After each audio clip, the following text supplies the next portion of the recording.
Hello everybody, I'm back with a brand new video. So today we're going to be talking about Meat Shield. I've had so many comments and messages in regards to Meat Shield. So what we've done is we've got a group of people on Discord right now, and we're going to have a little discussion, a little bit of a debate about should we have a Meat Shield and why we'd have a Meat Shield and what type of player would have a Meat Shield. Okay, so if everyone can say hello. Everyone. Right, so the main reason is why I want other people is because there's different types of players for different type of reasons to why they'd have a Meat Shield. So how big are you, Simon?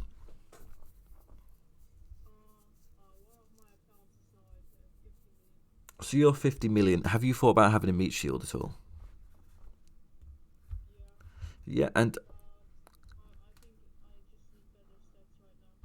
see now that's a great reason why I want everyone there, because as you said, you brought up stats. So when you go to build a Meat Shield when you're a small size and you're using all your speed ups, you're sacrificing your statistics.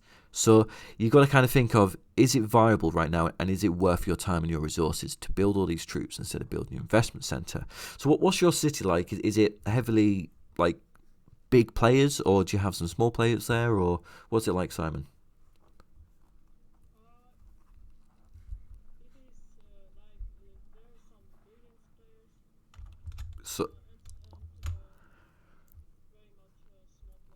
So, okay.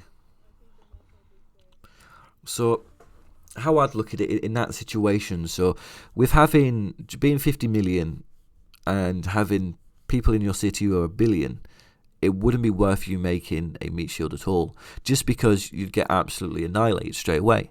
Even if you've got a few million T2 troops, you're still going to get beat. That's the problem. The only reason, in my opinion, of why you need it is kind of if you're big. So like for me, for instance, right now I'm 1.5 billion, and I have, let's say, in a sense, we can class it as a Meat Shield, right? So I've got 4 million of each T2, as you can see.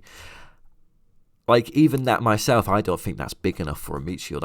I still feel like I need more. So the whole point of a Meat Shield is to grab the other person's underboss and to make them lose more troops than, in theory, you do, and to preserve your luxury troops like your T4s and your T3s, right?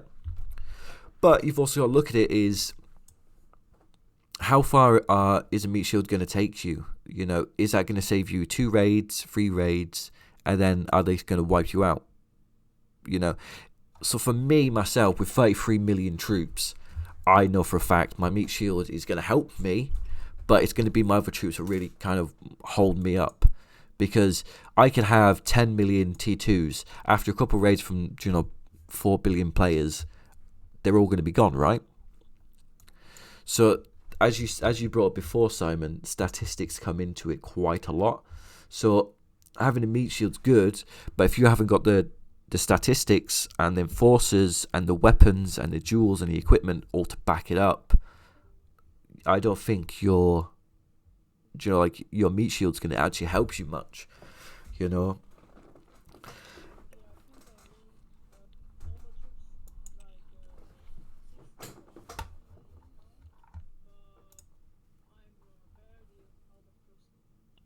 Yeah,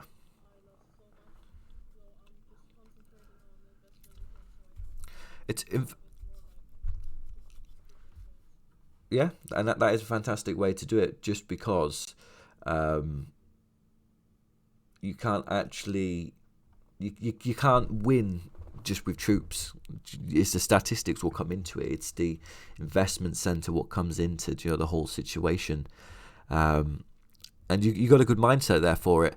So someone in chat, Werner, asked, how many troops do you need?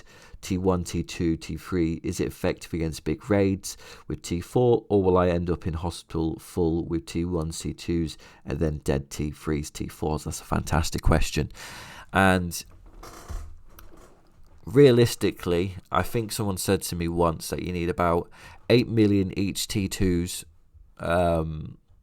or is it 8 million overall T2s to and to capture everybody's underboss when they hit you. right? So realistically, you're going to need millions. You can't have 1 million, you need millions. But it also depends on your size. So if you're, let's say, Simon's size of 50 million, if you had let's say like 600k of each, or even 500k each, that could be like a nice little meat shield for a small city.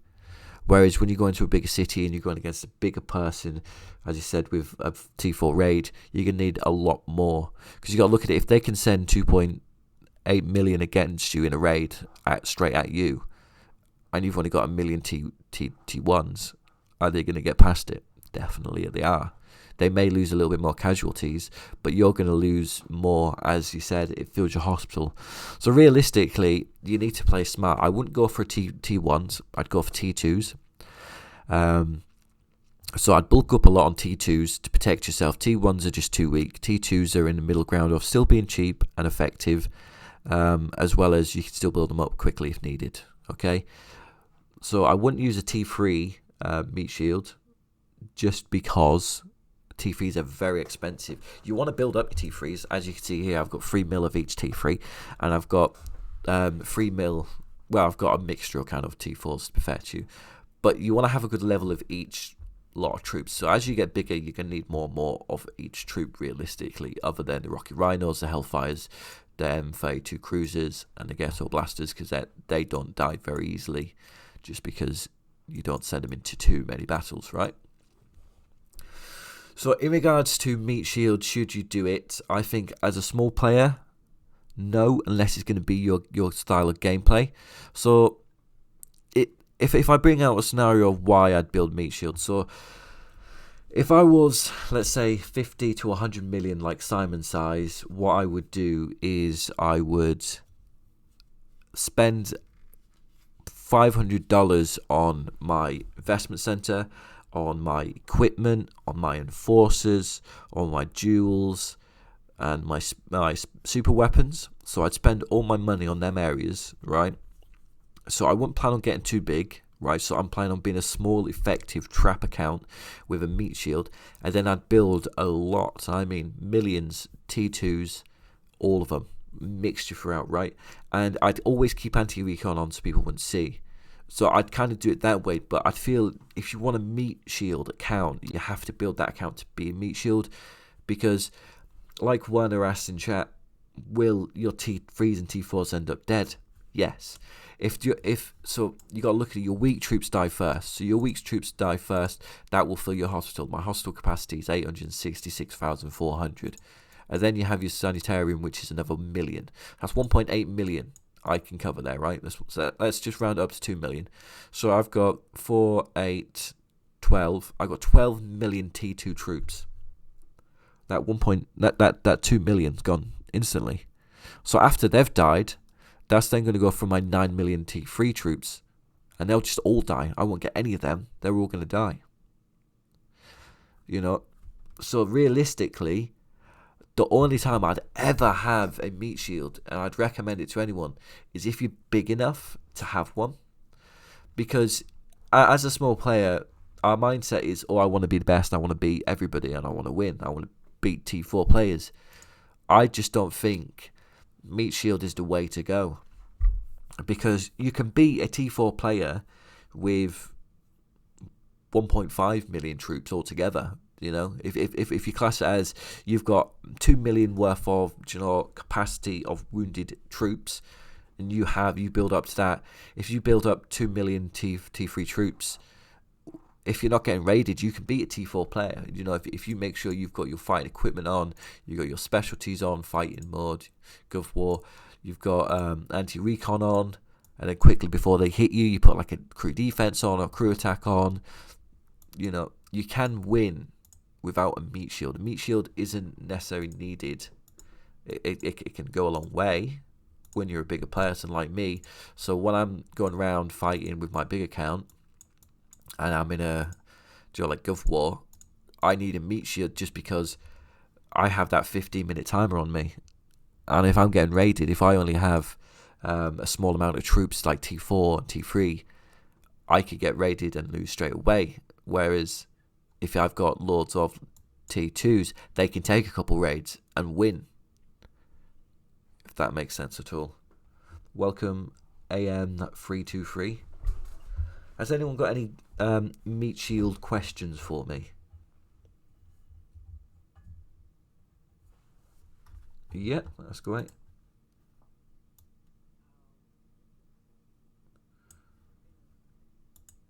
Okay, yeah. I'm always attacking other players, and like I had to build some tier ones troops because there are people like just because your UB is outside, they can attack. So like I end up getting attacked a lot, and something that helps me is that my tier ones like will take all the damage, and they're easily going to hit. So like my tier threes are still left unharmed.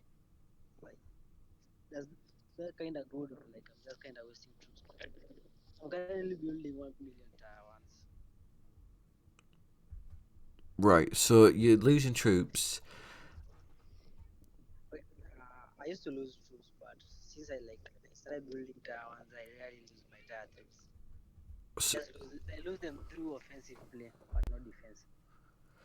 so yeah, so mainly you will lose your troops through attacking, not getting hit. 'Cause if you get hit, obviously your hospitals will build that up. But I'm not grasping what your main question is there, because you said about towers, building towers. Okay, like my no. My question was like, okay, okay, like I really don't like troop influence, so like I tend to build a lot of tier one troops. I have like Or five, I have T1s, right? 600, yeah, I have like 600k tier threes and almost a million tier ones. Oh, I see. Yeah, see, for me Yeah, personally, I think T1s are a little bit too weak and a bit too squishy. If I was you, I'd yeah, think about upgrading them maybe to T2, just because it'll make you a little bit stronger, and T2s are still cheap and, easy to build. Um, uh, so, in regards to T1s, are they worth it? Yes and no. The cool thing about low level troops is it does really build up your influence, and it can make you look a little bit more stronger and scary to others. But we got to remember, troop influence isn't your true power. Your true power is what comes from the investment center and maxing everything out in the investment center and going for fighting stats.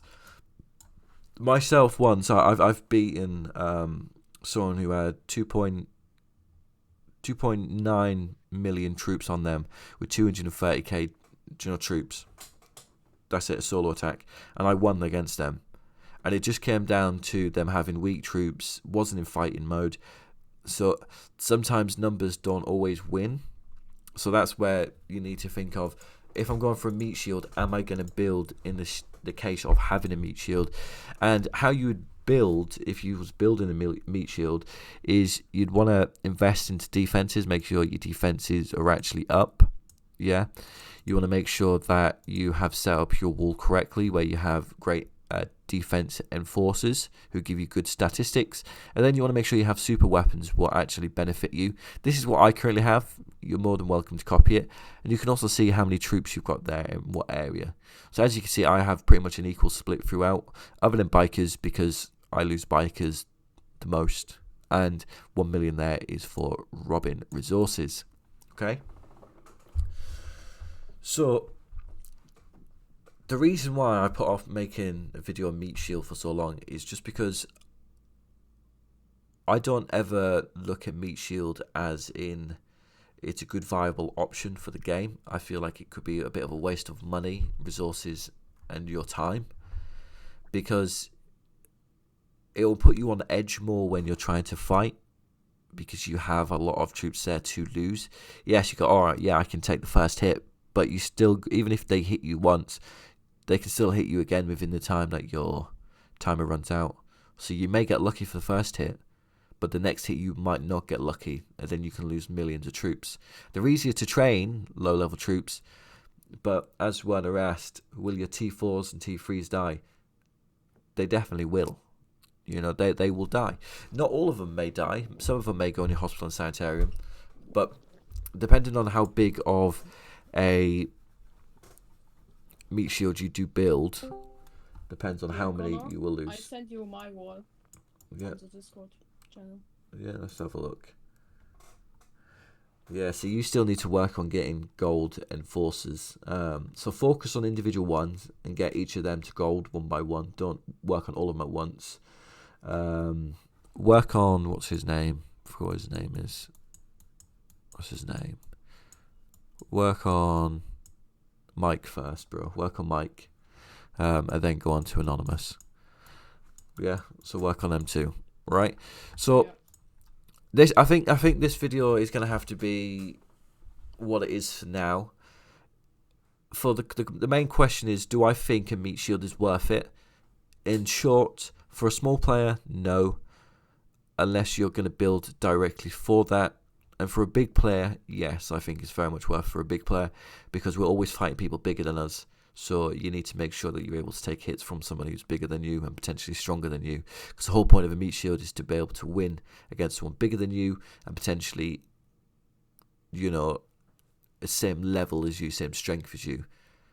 So that's all I've got to say for this now. Please comment down below all your thoughts on meat shields and your comments, and I will do a part 2 of this in a couple of weeks after you guys have commented all your thoughts and opinions, and then I'll have a little bit of a video where I go through and I read all your comments and I'll explain my thoughts and feelings behind what you've said, and if maybe you can give some good insight on a meat shield, and I think that'll go the best way. Has anyone else in Discord got any questions they want to ask before I end the video? Simon, No. Japanese writing, AM. Might not be Japanese. AM, have you got any questions? No idea. Right, don't forget to like, comment, subscribe, guys, and goodbye.